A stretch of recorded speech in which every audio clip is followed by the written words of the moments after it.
Shalom Aleichem, welcome. I'm Lisa Newman, the Yiddish Book Center's Director of Publishing and Public Programs.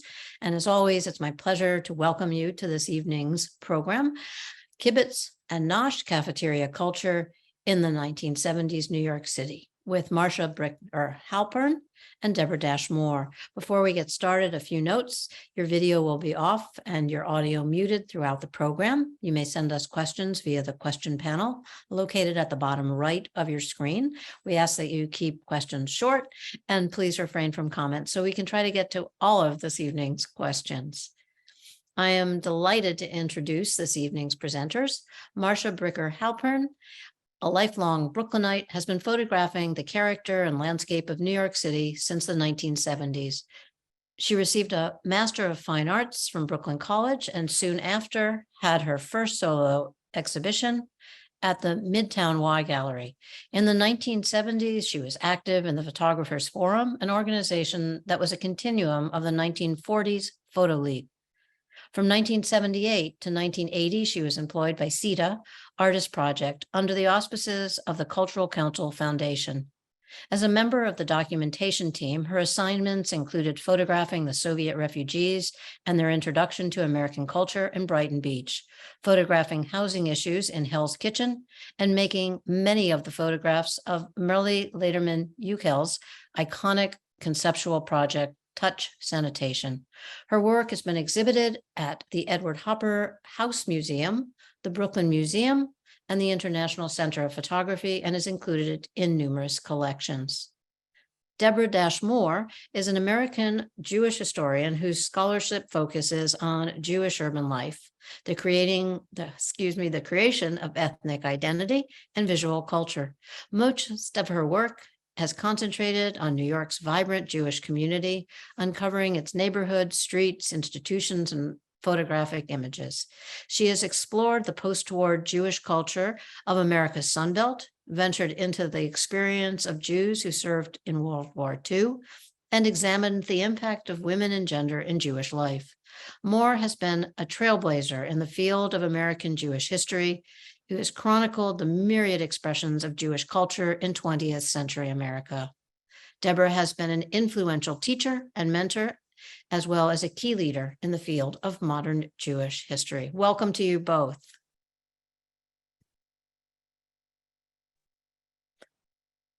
Welcome. Thank you, Lisa. Thank you so much for having me. Hello, so, Deborah. I want to get us started, okay, Marcia? And since I'm the historian here and you're the photographer, I'm well aware that from the 30s through the 70s, cafeterias were like everywhere, right? I mean, there were all kinds of cafeterias.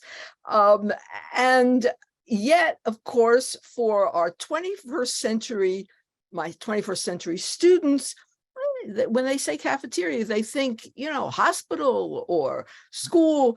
So how did you decide to take photographs of cafeterias? That's interesting because, they were so prevalent, like a supermarket, like, a butcher's shop. They were in every neighborhood, right? And we wouldn't think of taking pictures in supermarkets, although that could be interesting. So I guess I was lucky to have grown up in this Flatbush neighborhood that had this grand cafeteria, kind of incongruent for us, a plain neighborhood. I believe, Donald Margulies said it was just our, Flatbush neighborhood with a shopping street, yet we had an opulent cafeteria. Pretty remarkable. So it was there. As I'll show in the pictures, the story leads me from the streets, photographing on a cold day to seek refuge there. Okay, well, since you already have tantalized us with the pictures and the thought of your photographs, why don't we take a look at those photos, and then we'll talk a little bit more after people have had a chance to really look at them. I might call on you for a couple of little inputs at the beginning. No, I would love to comment. I think they're great photos and it's a wonderful book. Thank you. Okay, we're seeing. Yes, everything looks good. So first of all, I am truly honored to have a book where the cover shares my name, your name, and Donald Margulis, the playwright. Sometimes I have to pinch myself. But in these pictures, these are some of the people that I met at Dubrow's Cafeteria. Some of them, I know their names. I know Roz, the ticket lady. I know Rose. I know Lieb Lenski, the Yiddish stage star. I know the lady who made soup with the tomato ketchup and hot water. I knew the people, the woman with the pearls. So it was a remarkable opportunity to find this place, photograph there, and get to know the people. So as you mentioned, the streets of New York were filled with cafeterias with their neon signs. And when we first, our first correspondence about the book, and when you told me about a song, and that's when I knew you were the one I wanted to work with on this. Can you just tell me Sure. about that? Yeah, so the song is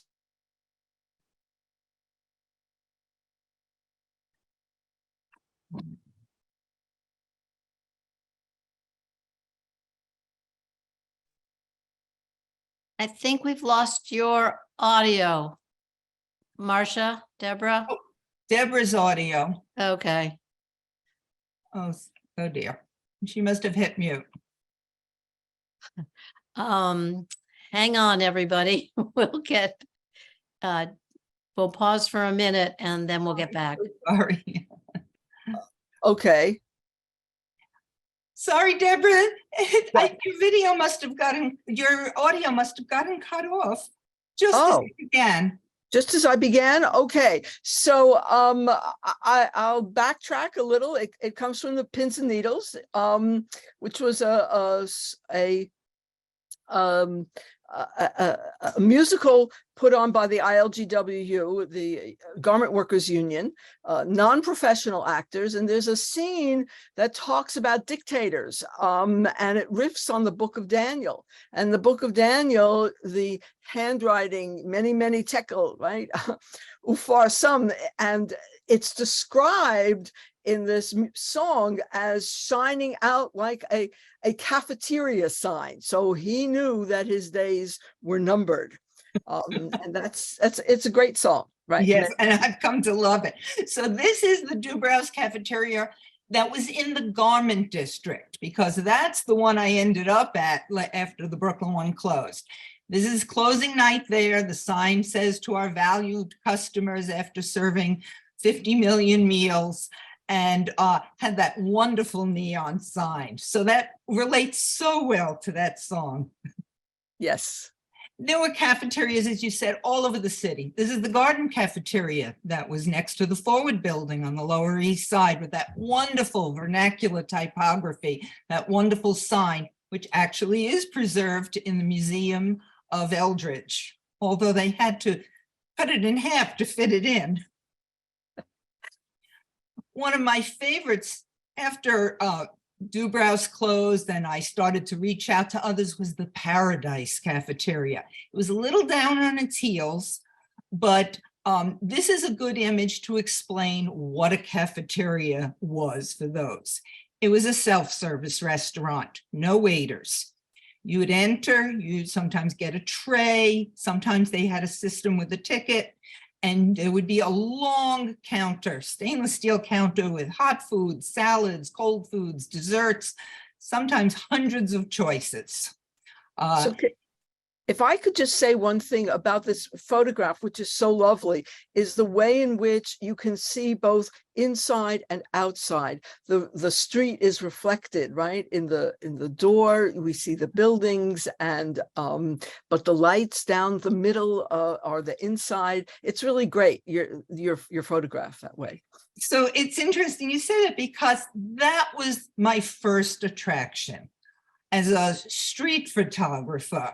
And an art student, reflections, all the textures, the surreal qualities of these, the way light, the different tonalities formed on a window was what attracted me. So this was one of the first I took of the Dubrows in my neighborhood. And it was like a theater set. The curtains pulled back and this man was sitting there contemplating the world, and you got reflections of the street and the city, a water tower. And you also got another level, because there was mirrors on the facing wall in the cafeterias, which then reflected back. So it became a real fun house situation. And that's what I was doing.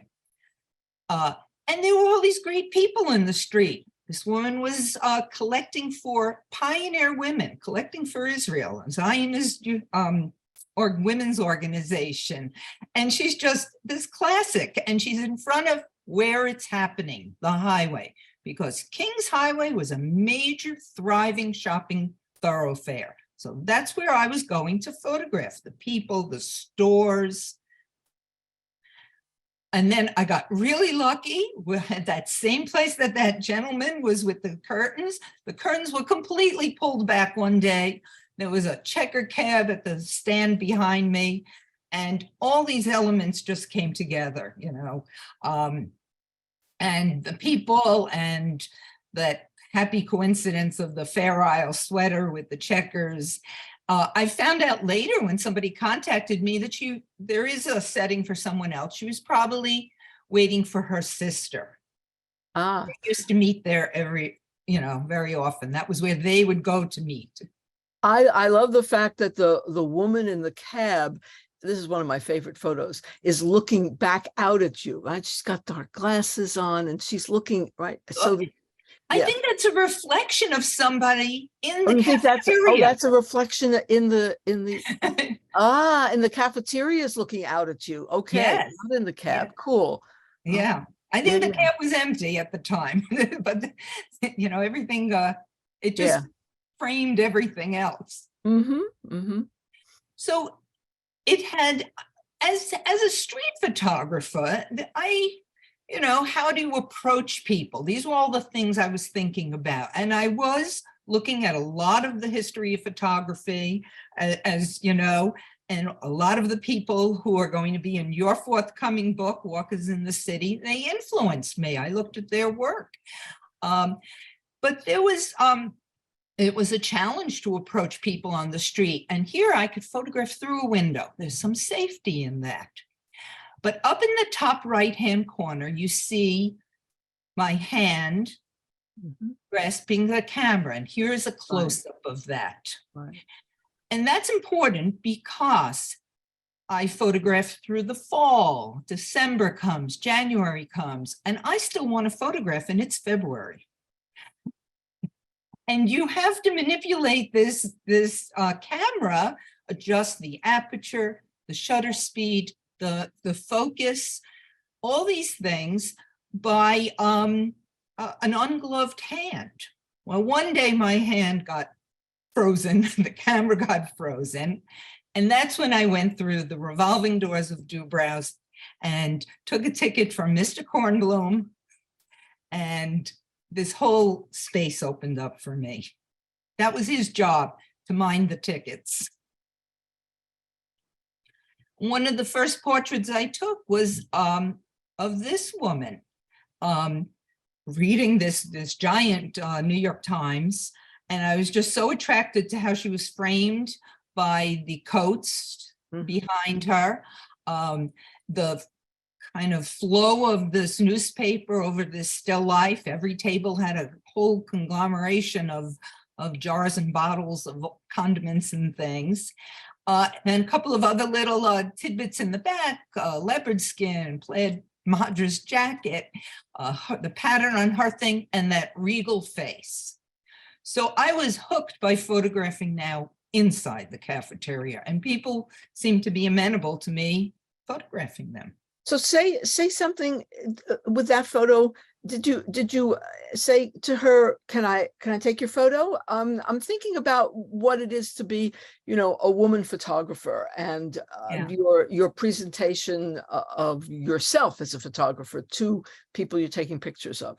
So which would be different from this guy, because maybe he didn't know that you were taking a picture. Initially, my goal was candidates, but I kind of stood out, a young woman in this cafeteria with a camera. People would ask me, why are you taking pictures all the time? Are you from a newspaper? And I was a student, so I said I was a student. I was just out of Brooklyn College. And I was thinking about putting together a portfolio, maybe for a master's program, or I was just enjoyed this. This was what I was doing. So I wanted the surreptitious picture, but in many cases, people called me over and, we engaged in talking, and then I'd say, can I take your portrait? And, it was wonderful. I started going almost every day. I went at different times, but if I went every morning at 10 o'clock, I knew as a base I could join the over 80 club. They met always in the back by the mural, and I could sit near them. They would talk to me. They would sing old Jimmy Durante songs to me.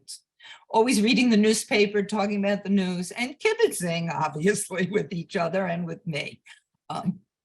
So from that base, I can get both candid pictures, like that man, alone in the middle, sitting behind them, and I could also get portraits. So it started to work both ways. Sometimes when I was just walking out of the cafeteria and leaving at night, I would be able to catch a photo of somebody sitting at a table. And these women were there in the evening. And you can see in the background that there was a gentleman that was waiting, that gave out the tickets, and some solitary diners. Sometimes it was very quiet in there, and sometimes there was, on a Sunday afternoon, it was really packed with people. But as I became known, people wanted me to take their pictures, and this woman was going to get a glass of water at this wonderful fountain in the back. When I said, can I take your picture? I never expected she'd strike such a pose. Yeah, that's great.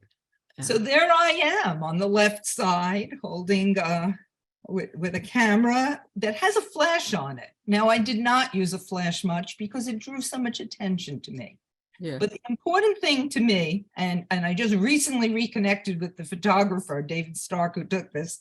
The important thing for me was that I have a manila envelope on the table, and it's filled with imperfect silver gelatin prints. So I'd go back to the darkroom, I'd print, and if one or two, they weren't good, you had to do test strips and burn and dodge. And this was not Photoshop where you could just step backwards. This was, once it was printed and went through all the development baths, and if it wasn't any good, what was I going to do with it? Well, I gave them out to people.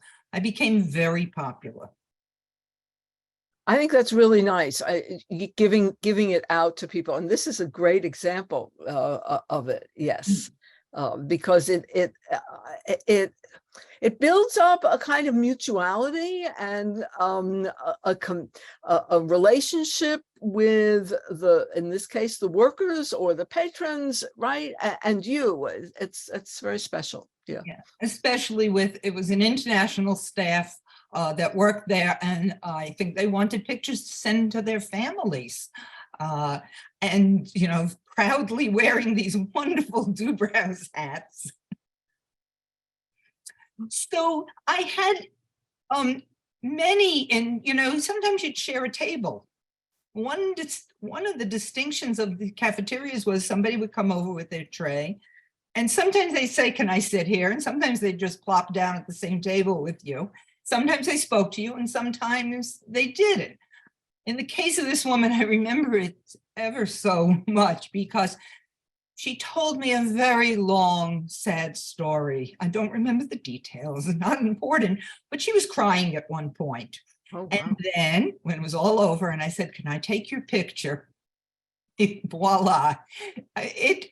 I think the attention cheered people up and they enjoyed it. Yes, the older people like the attention of a younger person.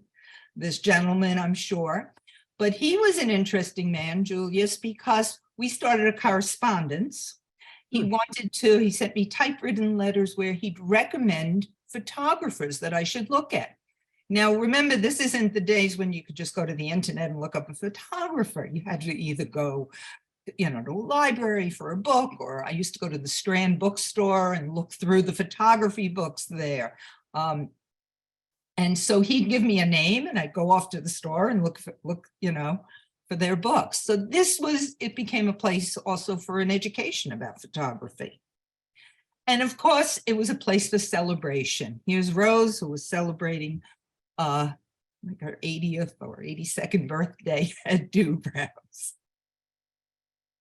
The way in which your photographs capture the exuberance of some of the people. I mean, this hairstyle is like, amazing. You can imagine how much time it took for all of this, right? It may be a wig as well on top of her, but it's like, it's really something. Yeah. It's interesting because you talked about, looking back and things. So, I thought it was a little outlandish, I took a picture. But in reflection, so many years later, and some of these are 1975, we're talking about, through 78 at the Brooklyn Dubrows. And then I did branch out into other cafeterias and the Dubrows in Manhattan. But when I looked at this photo back then, okay, she's outlandish kind of looking. When I look at it now, I see an older woman who spent all this care, kind of framing this charming face with a lot of things that they're not real. The hair isn't real, the fake fur, probably dentures. They were a popular thing at Dubrows. She has, the makeup on, that she's put such care into her appearance with all these other things here, but she's shining through it all. Like what you said, her exuberance, her vibrance. Yeah. But it's interesting that you mentioned reflecting back. I think that's been really interesting for me. So people wonder, wait, did anybody eat there? Where was the food? Wait a second, you haven't shown us anyone eating. And this gives you an idea of the long counter where you could have an interchange with the guy behind who is slicing your meat or making your sandwich, and tell them exactly how you wanted it to be. And this would be like an Sunday afternoon. It was packed. But people could sit for hours there. And so the food was, and you really described it well in the essay. It's a time of assimilation. Yeah. Of course, they're famous for their balencias, these wonderful balencias. She just punched the ticket and gave someone the balencias. But when you look closely at the meats and things, Virginia ham is on. It's a Jewish style cafeteria. Virginia ham is on the menu, pork chops, but then dairy dishes. So you can make those choices back then out of, if you kept kosher at home, here it was really cafeteria style, major choice. Right. So that if you wanted to continue in a kosher style, you could, right? You could stick with the dairy, right, or the salad and that kind of thing, egg salad, or you could, wander further afield.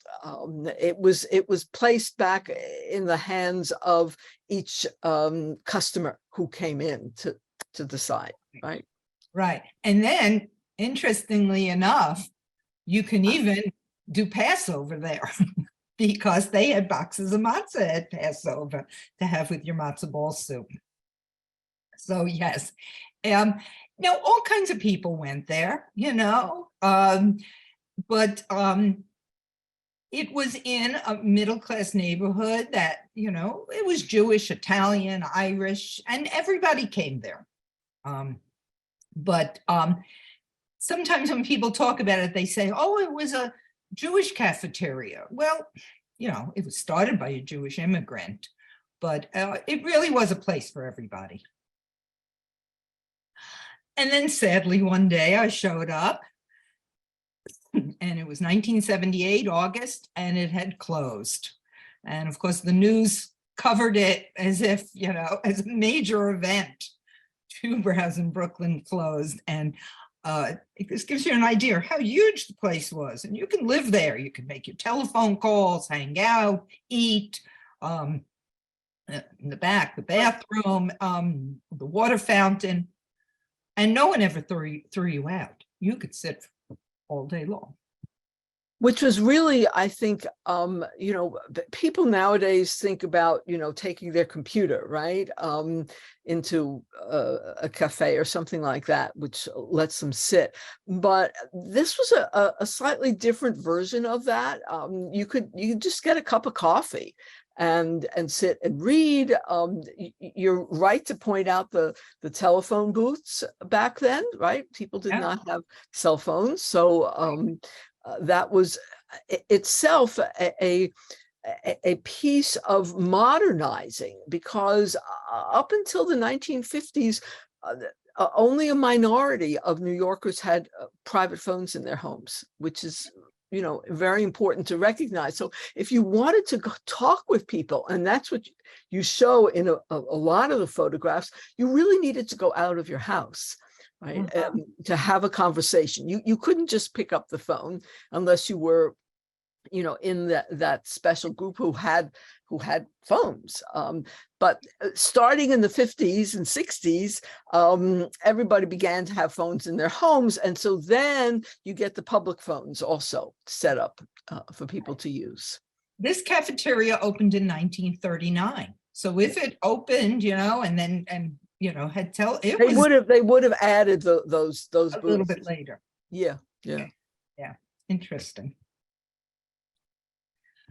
So after it closed, I started going to the Dubrows that was in the Garment District. And that was on 38th Street and 7th Avenue. And it was similar. It was this space age designed place, futuristic, but it was a hub for the workers of the Garment District. It was a place where they came in every morning, had their coffee, and also shared the news pre-internet. This was where, and I like to think that these three guys are huddled and talking some business about something, maybe about the union problems, maybe about how much fabric to get for next year, something. But that's where it all happened, at the Dubrows in the Garment District. And this sign was a bit of a misnomer. Welcome to the original Dubrows. Well, the first and original Dubrows was on Eastern Parkway in Brooklyn. It opened in 1929. The second one was the one on Kings Highway, which opened in 39. This one didn't open until 1952, and about that time, one opens in Miami Beach and had a run for a few years there into the 60s. So it's interesting, by the time I took this picture of this woman who was like the face of Dubrows, and she would be the one at the end saying, is there anything else? And she would give you your rice pudding, your Jell-O, your bread, whatever. There's even in a tiny bit of a Streit's matzah box in the back, it's on the right side. Anyways, this was the only Dubrows, if not the original. Right. And it had the most magnificent mural. kind of, Greek sculptures meets Hollywood, meets the Garden of Earthly Delights. I don't know. A whole Yes. story could be written on this one. It's very dramatic, and is an invitation. This cafeteria was on the edge of the of Times Square and the entertainment industry, right? 38th, 39th, the Opera House was there for quite a number of years before it moved to Lincoln Center. So, this invites a kind of fantasy, a theatricalness to the space. Yeah. And the wonderful mid-century modern chairs that are there. Those are collectibles now. So that gives you a little bit of a taste of the pictures and the story of what I experienced. I've posting, trying to keep up with social media and things. And this picture was just that the the women would wear kerchiefs, and it just was a comfortable place to be. And now there's a book.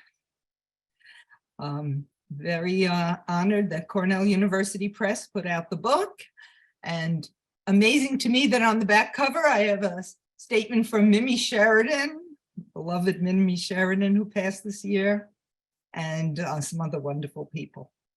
So thank you. Yeah. We can talk some more now. Okay. Well, that's really great. You mentioned a couple of times, but didn't really elaborate on what it was like to go back to look at these photographs again, right? Because this was something you did. You were college, getting the MFA, you were really starting out, and then you put it aside. And so what led you to come back to it? What's it like to look at your youthful work, which is what this is? Yeah.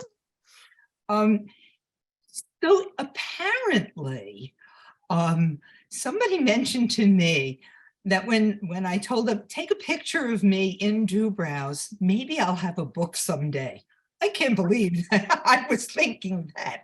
But but the point was, I studied with people who always talked about, documenting things that are no longer going to be there. And I knew I was documenting something that was going to disappear in New York. You could tell, and things were changing.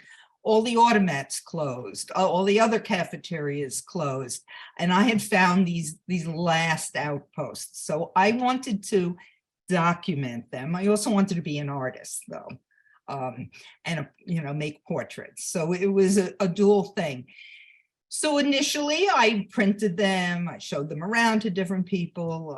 I got some good feedback that made me say, continue doing this. This is worthwhile doing it. They sat, I protected these negatives and things for many years. When I went back though, it was like I had a whole different eye. I started to find things that I never would have printed originally. And a second look through of my contact sheets with a loop, I got a deep, very deep dive into looking at these things. And of course, it wasn't the commitment like printing them to see what they looked like bigger. I would scan them and look at them on the computer screen and then could make a decision. So it wasn't this, I didn't have to go to the dark room and, invest. Doesn't cost anything really to scan something, otherwise it was a great investment to print it in those days. It was silver gelatin paper, and so you didn't print everything. You just, if you saw something that you thought was really good, you did. But you didn't look with and experiment as much. So when I went back the second time, I found things, I'm like, why didn't I ever print that? I love that. And then even the third time around, I found other prints. When I knew I had a book, I said, let me see if I missed anything. That's great. Yeah. So I'm struck by what I see as something of a difference between your portraits of the women versus your portraits of the men. And the clusters of men and then the clusters of women, and then there are some mixed. You didn't show any of the family pictures. You've got some family pictures in there too, of mothers with kids. But thinking about gender and how gender worked in these spaces, can you reflect a little bit about what I mean? The photo of you sitting there with a stack of prints is great, but what was it like as this young woman moving in between the male clusters, the female clusters? How I've in my book, I talk a little bit about the license to stare that a camera gives you as a woman, which women didn't necessarily have. Men have, when they walk the streets, they can stare and they still do stare, but women not so much. So how did the gender dynamics work for you? So at one point, I wanted to take more pictures of women, but all of, the guys who hung out there, they loved, to get a young woman's attention, Right. So they, it was flirtatious. I was strictly there to photograph. I was all business there. I was like, if somebody asked me for my number or something like that, I was there to photograph. But there was that flirtatious, and women, I think, were a little more, hesitant. What is this woman taking pictures of people here? I think they were a little more suspicious of me. Another thing that somebody else pointed out to me was, did they take me seriously? Mm-hmm. Now, I'm a young woman with a camera photographing there. Yes, I'm saying I'm a student. They're asking if it's going in the newspaper. And I'm like, no, I have no connection to that. But when I started to exhibit them and things, I was serious about it. But I wondered that they didn't think that, she's a young woman. She's just learning photography and she'll go off and be a teacher, which is what happened. But, and so I could become a little more invisible if you don't take me seriously. I just, I'm just somebody who hangs out there like all the rest. Oh, yeah. Oh, she comes here and takes pictures. She's not like, she's an artist who's taking pictures, and they might actually be on a wall or in a book someday. Nobody would think that about me, I don't think. Right. So it gives me more license. Yeah. No, that's really interesting. That's great. I think that helps also to explain. I like your comment about being somewhat invisible, right? As sort of fitting in with just the milieu there, right? Yeah. I mean, there's that distance, because I'm always looking and anticipating, oh, somebody's going to go sit by that mural or somebody's going to do there. But I'm also embedded in the space and just kind of relaxed and part of it. So it was a great opportunity to do that. I now look back at, like many of the people are in your forthcoming book, Walkers in the City. I know, many of those people went to cafeterias and photographed. I've found there are some pictures of, and those are the people whose work, now that I look at my other work, those are the people that were very influential to me. So I'm looking forward to seeing your new book. Okay, well, I have a few taken in cafeterias, but not too many. Yeah, yeah, that's great. Not nearly as many as you have, which is really such a wonderful, rich way of capturing the kind of third space that the cafeterias were, right? Where you said people could come and spend as much time as they wanted, for a cup of coffee. I think also one of the things that's fascinating, and it stands behind the photos, is the fact that this was a family business.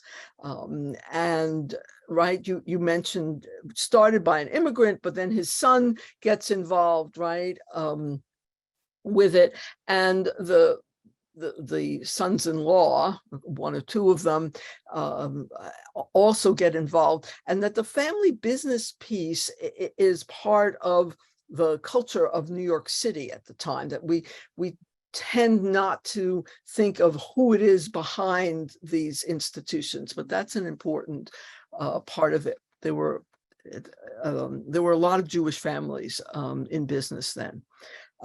So I'm looking at the time, and I'm noticing that there's some questions. Me too. So why don't we ask Lisa if she wants to come back and, pitch some of those questions. Okay, I will stop watching and listening and get out of the audience and on to the questions. Great presentation. And the pairing of the two of you is just wonderful. A great conversation as well. Let's start with wonderful work, Marcia. Did the camera that you used help or hinder your rapport with the subjects? Was it small enough to be not too conspicuous? Or did people see you as, quote, professional and that you were a serious photographer? So it's interesting. I did two things. I used a twin lens reflex camera, one of those boxy ones that you look down. I thought that would make me a little less conspicuous, but because it's bigger and it's an unusual camera, I think that drew some attention to me. And also it was harder. A lot of the pictures were taken, quickly. I'm trying to capture, that one moment of an expression or something. But that was difficult to do with that. It was great for pose portraits. So I ended up mostly using, it was a Pentax camera, fairly light, but, had all of the, stuff that did all the things. So it was I guess a professional camera, but it wasn't that big, and it fit in my hand so I can move about easily with it. Who were some of your favorite photographers? Well, then and now. Well, I always had, I thought it was interesting that there were so many, the canon of women photographers. That was really important. I had a great opportunity to study with Lisette Modell. Told me continue, and she looked at the work, and she was famous for, if she didn't like it, she'd say, do something else. And she told me, continue this, so she was a favorite. And I just had an opportunity to see some work by Bruce Davidson, who photographed at the Garden Cafeteria around the same time as me. I don't know if I was aware of that. So I'm doing a lot of comparison of my work to his, but there's an exhibit now in New York of some unseen photos, and pretty remarkable. There were just, I have tons of favorite photographers from the mid-century. So speaking of favorites, in a totally different direction, what did you like to eat when you visited these cafeterias? Of course. I was a big fan. So they made a Noodle Puggle. It came in a bowl because they ladled this cherry sauce over it. It was horribly sweet. And the kugel was like, it was like a fist. And it had everything in it. It was just, so there was this gooey and dairy, and that's the only thing I remember eating, although people tried to ply me with Danish and cheesecake all the time, so I'd come and sit with them and take their pictures. This participant is asking, I'm curious if the women in the Brooklyn Dubrows were working women. Were there working women in the Manhattan Dubrows or just men? So some of the women I met in Brooklyn at night, they'd come after dances and hang out. Some were people who met friends there.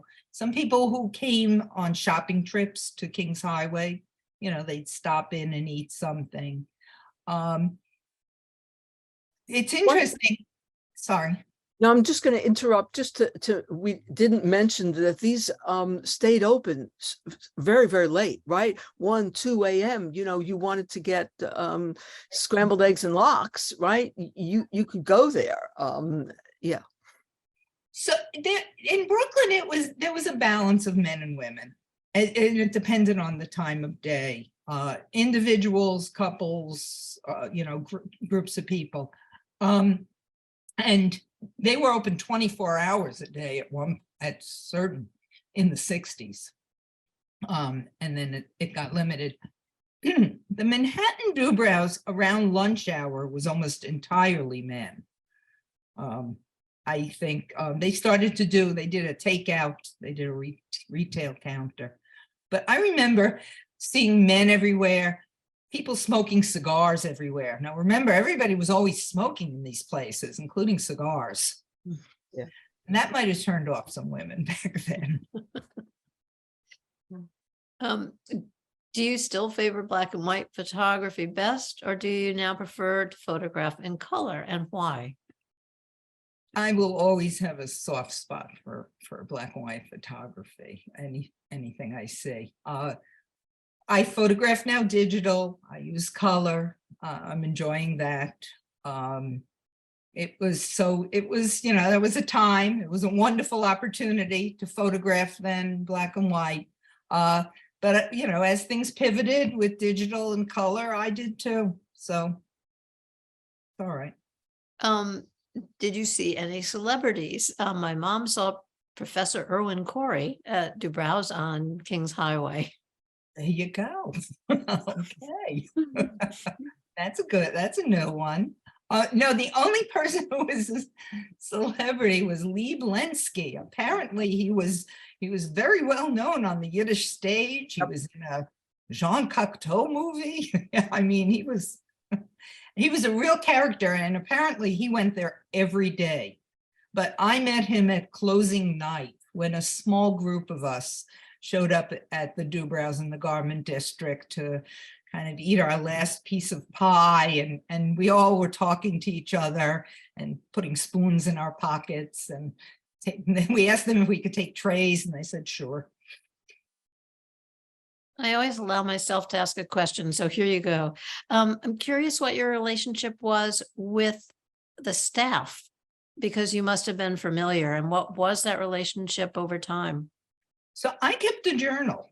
That's how I know a lot of the names of people and a lot of the staff and people.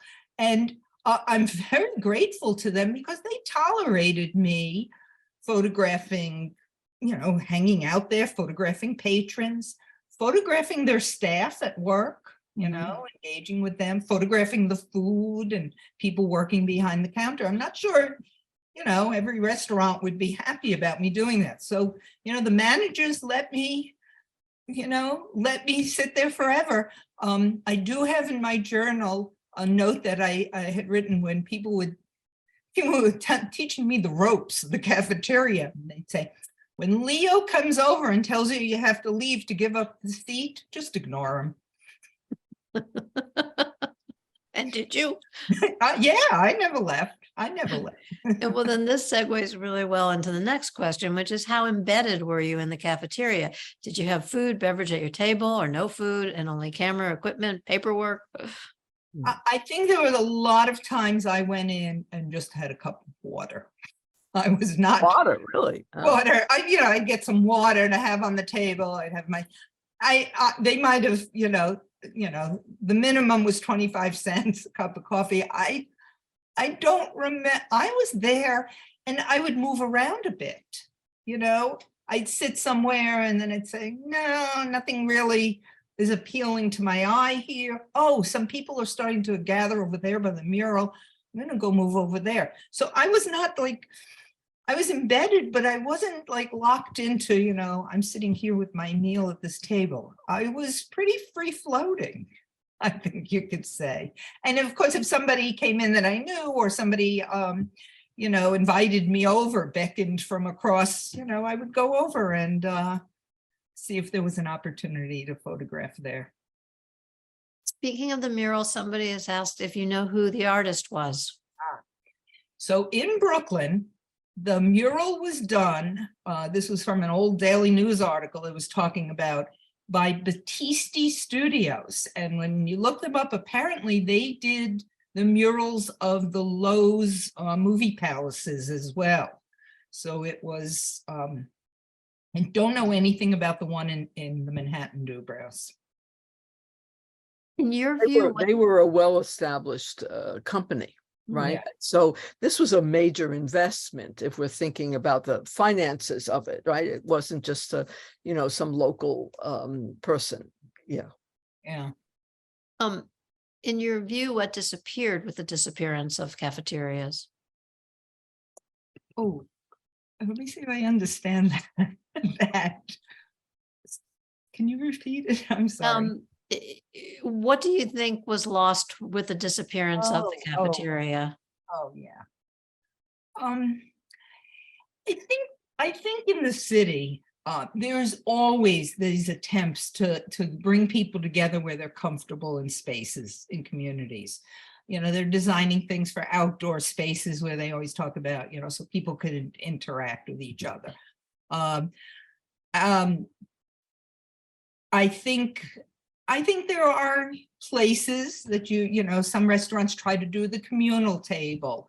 I think there's more people are recognizing that they're spending so much time locked into the community in their phone that they're missing some interactions in the real world as well. And I think people, and especially maybe post-COVID, I think people are opening up to each other again, talking to each other in the city. I've experienced this, I think.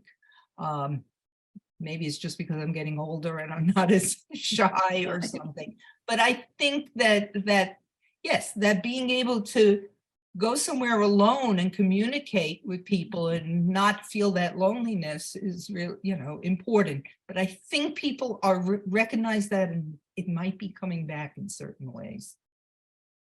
Were you interested in photography as a child, or was it your college course that got you into photography by accident? And I'd add the other question, how did your family feel about your project? So I always wanted to be an artist since I was a little girl. That I know. I drawing and then I know in high school I was very interested in art history, and I guess the original plan was to go off and study art history. So when I started to major in art and had all the pencils and the paintbrushes and everything, were great, wasn't very good. But when I took my first photography course and my father took me to Willoughby's and bought me a camera, that seemed like the coolest thing in the world. And I was able to capture line and form and textures and tonalities that way that I was struggling with other tools. So it suited me as a tool. My first pictures were my family and abstracts and the usual things that people initially take. And then so that was important. Did you do any self-portraits? I did. I did quite a few. Any of them in Dubrows? No. I did other mirrors and other kinds of things as I found. I never showed them to anybody, but now I'm starting to look at them. Some of them are interesting. And I'm sorry, I lost the train there. It's okay. I interrupted you. You were narrating about coming to be a photographer instead of art. Yeah, and it just seemed to be. And I think I like the process, and it was quite a process. Take the picture, develop the film, print the pictures, and then and I enjoyed printmaking and different process arts. So I'm going to make this the last question then, which is, what are you working on currently? Well, besides deep diving into the archives, I do have an ongoing series in Coney Island that I've been doing also almost 40 years. And I go at least twice a year during the intervening days of Passover and Sukkot, the Holomoid holiday, when